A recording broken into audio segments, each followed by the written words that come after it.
aimed at making the region a moderately prosperous society within 10 years. So how will this policy be carried out, and how much of an influence will it have on Xinjiang? Our reporter Han Bin spoke with some experts about the significance of the strategy. Kashgar, China's northwestern frontier with Central Asia. This traditional Uyghur city borders 5 countries. It was once a hub of the old Silk Road. Now, the government wants it to become a special economic zone enjoying free trade and preferential tax policies. The plan is to turn Kashgar into a commodity and production center and bring prosperity to its people. Professor Yang Shengmin has been studying Xinjiang for 2 decades. His latest surveys indicate the great majority of the people in Xinjiang are satisfied with the government's policies. But the growing income gap with the developed areas has created social instability. Only providing money cannot work. The important thing is how to spend it. Xinjiang's development is not only a matter of economic growth, but social progress. The current wealth distribution system should be improved. The key lies in all people, especially the poor in the region, having a better chance of improvement in their living standards. The riots in the regional capital Urumqi last July left nearly 200 dead. Security forces were deployed to restore order. President Hu Jintao has urged an approach that combines heavy investment with ethnic harmony. The central government's new strategy calls for injecting the equivalent of nearly $1.5 billion starting next year. Measures include reduction of the resources tax and a wide-ranging aid plan that involves 19 other provinces and municipalities across the nation. Xinjiang's stability and development are crucial to national unity. It will be a positive boost for the country's religious and ethnic policies in the whole nation.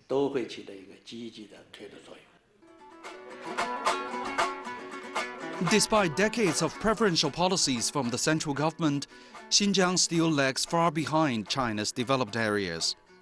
People in the region hope that the new policies will be a crucial step forward. The central government's rejuvenation policy has put the far western Xinjiang Uyghur Autonomous Region on a new path of development. Based on this blueprint, Xinjiang should have closer ties with other parts of the country, and its economic distance in relation to advanced areas will also be narrowed. Experts believe this strategic policy is aimed at bringing rapid growth and lasting stability to the region. Han Bin, CCTV. Since the beginning of May, 4 different rainstorms have pounded much of southern China, and the rain has in turn caused a series of disasters. The people affected are trying to rebuild their lives. Meng Mingqi has that story. The 4th rainstorm hit Anhua, Hunan on Tuesday.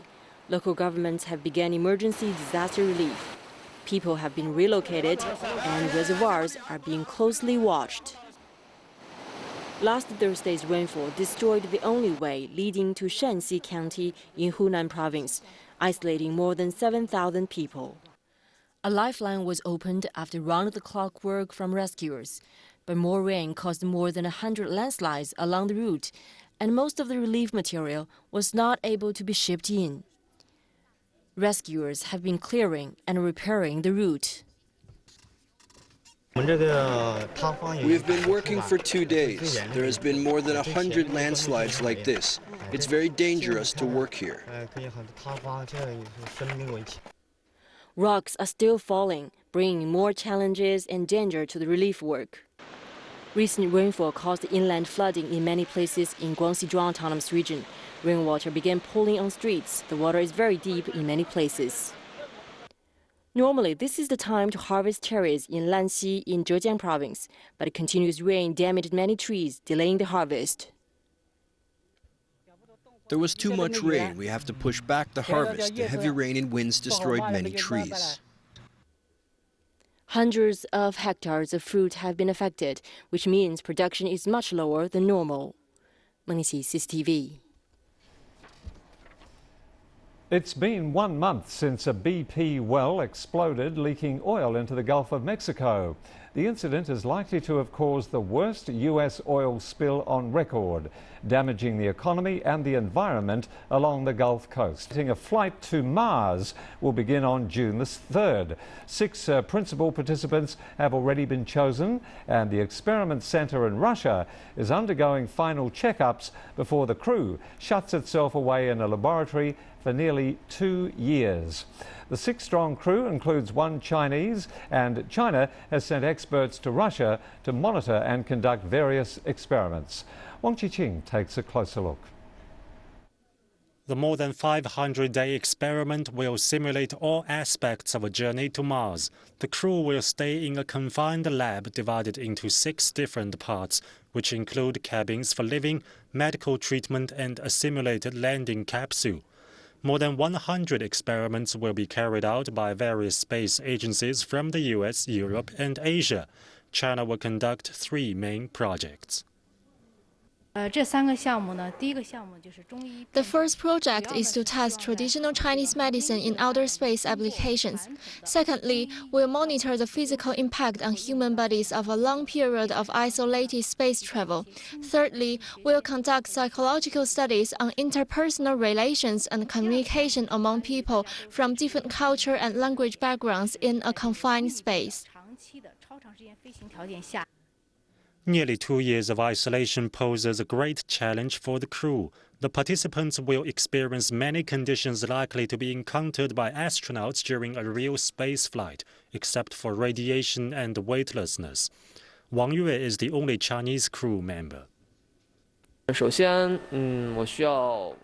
I'll train my body as well as adjust psychologically. I am preparing to practice Chinese calligraphy, which I believe can help me relax. I'll also read history books. I'm sure as a Chinese person I'm built to resist pressure and accomplish the mission successfully. Wang Yue is known by his colleagues to have a confident and positive personality. Before coming to Russia, he had applied to be one of the astronauts in China's Shenzhou 7 space mission.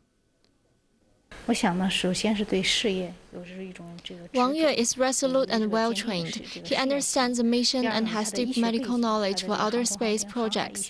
He has passed several rounds of tests and proved to be an excellent candidate.